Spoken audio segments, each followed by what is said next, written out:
c'est avec un grand plaisir de vous retrouver au compte de ce journal et merci de choisir la télévision Annonce pour vous informer. Bienvenue dans votre édition. Le président de transition, général Mohamed Idriss Déby Itno, a reçu ce 28 avril 2023 les lettres de créance du nouveau représentant du Saint-Siège au Tchad, Monseigneur Giuseppe Laterza a été nommé nonce apostolique du Tchad avec résidence à Bangui, en République centrafricaine. Suivez le reportage de nos confrères de la présidence. Nommé le 5 janvier dernier, nonce apostolique au Tchad, Monseigneur Giuseppe Laterza a choisi la veille de l'inauguration de la cathédrale Notre-Dame de la Paix d'Njamena pour venir présenter ses lettres de créance au chef de l'État, général Mohamed Idriss Déby Itno. C'est en compagnie de quelques membres du clergé catholique qu'il est arrivé au palais Toumaï. Il est conduit dans la salle de la cérémonie où l'attendait le président de la République, général Mohamed Idriss Déby Itno. Excellence, Monsieur le Président de la République, j'ai l'honneur de vous remettre les lettres par lesquelles le pape François m'accrédite auprès de vous en qualité d'ambassadeur extraordinaire et plein de potentiel du Saint-Siège, ainsi que celle des rappels de mon prédécesseur.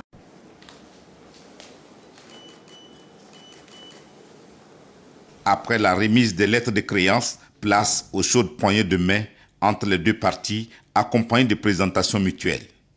Les deux personnalités ont ensuite échangé quelques mots, témoignant de l'importance des relations entre le Tchad et le Saint-Siège. Le chef de l'État, général Mohamed Idriss Déby Itno, a exprimé sa satisfaction au Saint-Siège quant à la nomination de Monseigneur Giuseppe Laterza en tant que nonce apostolique au Tchad. Il a également réaffirmé la disponibilité du gouvernement tchadien à travailler en collaboration avec l'Église catholique pour le bien-être du peuple tchadien. Le nonce apostolique, Monseigneur Giuseppe Laterza, a pour sa part souligné la volonté de l'Église catholique de travailler aux côtés des autorités tchadiennes pour promouvoir la paix, la justice sociale et le développement humain intégral. Il a également exprimé sa gratitude au président de la République pour son accueil chaleureux et son engagement en faveur d'une coopération bilatérale porteuse d'espoir pour le peuple tchadien. Je remercie Monsieur le Président pour sa disponibilité courtoise. Je vous apporte les salutations du pape François qui vous souhaite tous les bonheurs pour la nation et pour les peuples. L'Église catholique s'engage dans le travail social pour le progrès et le développement intégral de la population du Tchad et fera tout le possible pour agrémenter sa mission en faveur de tous.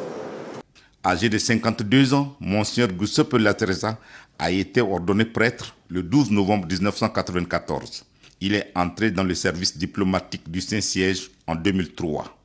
Depuis 2019, il était conseiller diplomatique à la nonciature apostolique en Géorgie et en Arménie avant d'être nommé le 5 janvier 2023 nonce apostolique au Tchad avec résidence à Bangui en RCA.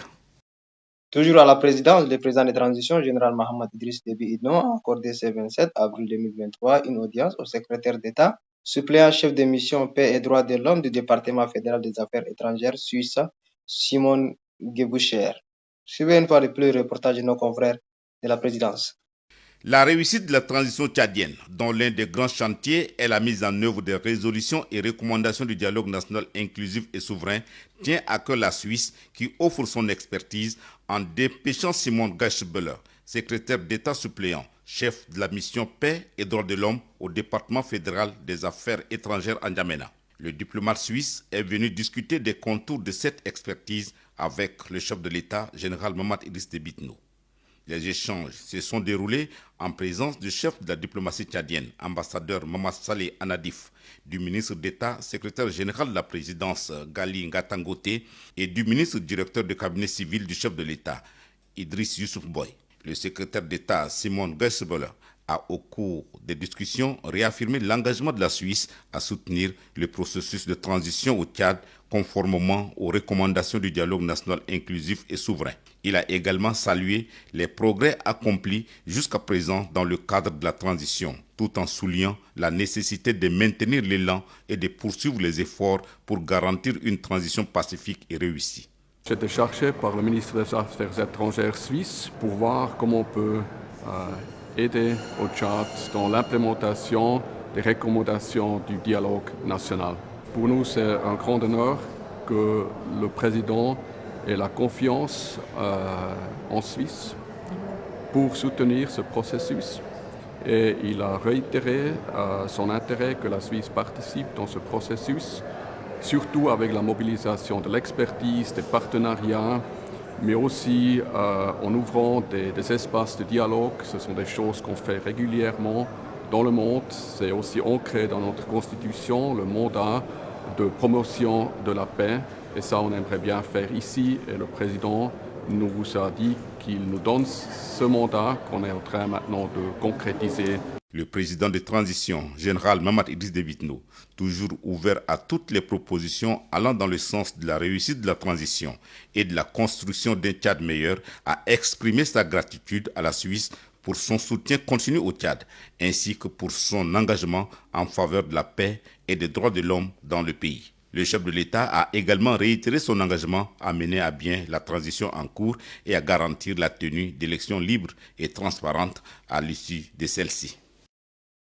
Restons toujours à la présidence de la République. Le président de transition, général Mahamat Idriss Déby Itno, a reçu ce 27 avril 2023 M. Abdou Abari, représentant spécial du secrétaire général des Nations Unies pour l'Afrique centrale, et le chef du bureau régional des Nations Unies pour l'Afrique centrale. Suivez le reportage de nos confrères de la présidence. La sonnette d'alarme tirée par le gouvernement tchadien est parvenue au bureau du secrétaire général de l'ONU, Antonio Guterres, à New York. Il dépêche ce jour son représentant spécial pour l'Afrique centrale et chef du bureau régional des Nations Unies pour l'Afrique centrale, UNOCA. Le diplomate onusien Abdou Abari a été le porte-voix de son patron et de toute l'organisation mondiale auprès du chef de l'État, général Mahamat Idriss Déby Itno, consciente du fardeau supplémentaire que constitue l'arrivée et l'installation des milliers de nouveaux réfugiés soudanais fuyant les affrontements. L'ONU exprime sa solidarité et son soutien au gouvernement et au peuple tchadien.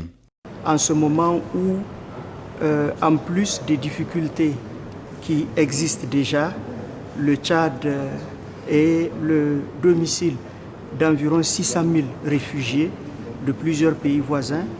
Et avec la crise au Soudan, on a enregistré déjà ces derniers jours environ 20 000 personnes qui ont afflué et qui ont été accueillies par le Tchad.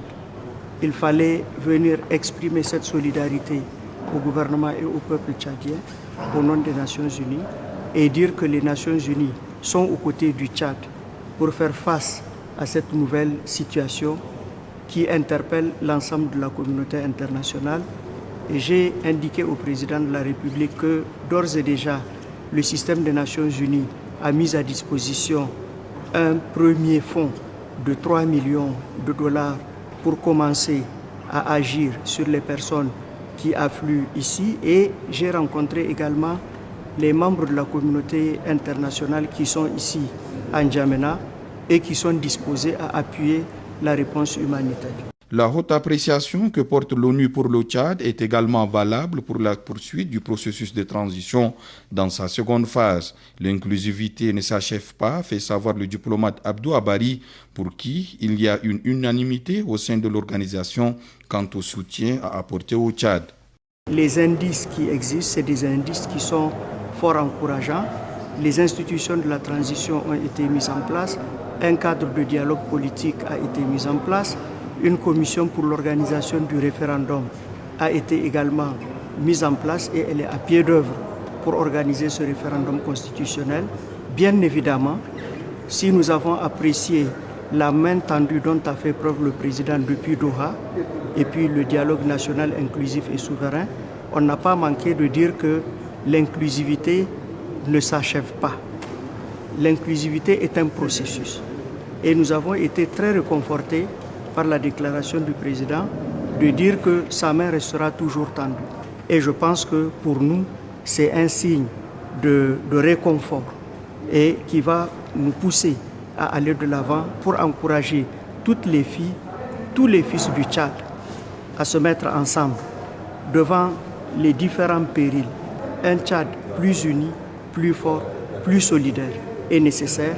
À l'interne, dans le système des Nations Unies, la décision a été de soutenir le Tchad. Que ce soit un soutien matériel, que ce soit un soutien logistique ou un soutien en termes de mobilisation des autres partenaires. La disponibilité réaffirmée de l'ONU est basée sur les conclusions jugées positives de l'évaluation des besoins du Tchad faite par une mission qui a séjourné au pays et écouté l'ensemble des acteurs concernés. Et puis, le président du comité d'organisation du pèlerinage a lancé ce 27 avril 2023 les activités du pèlerinage 2023. C'était au cours d'une cérémonie au siège de la commission permanente chargée de l'organisation du pèlerinage. Suivez un extrait de son propos au micro de Zainaba Clémence. Nous sommes fiers d'annoncer que cette année, nous avons pu obtenir un nombre conséquent par le Tchad.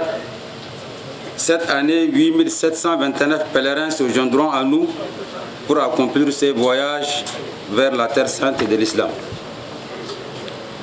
Nous sommes conscients de l'importance de ces pèlerinages pour chaque musulman. Et nous avons tout mis en œuvre pour garantir que votre séjour soit aussi confortable que possible.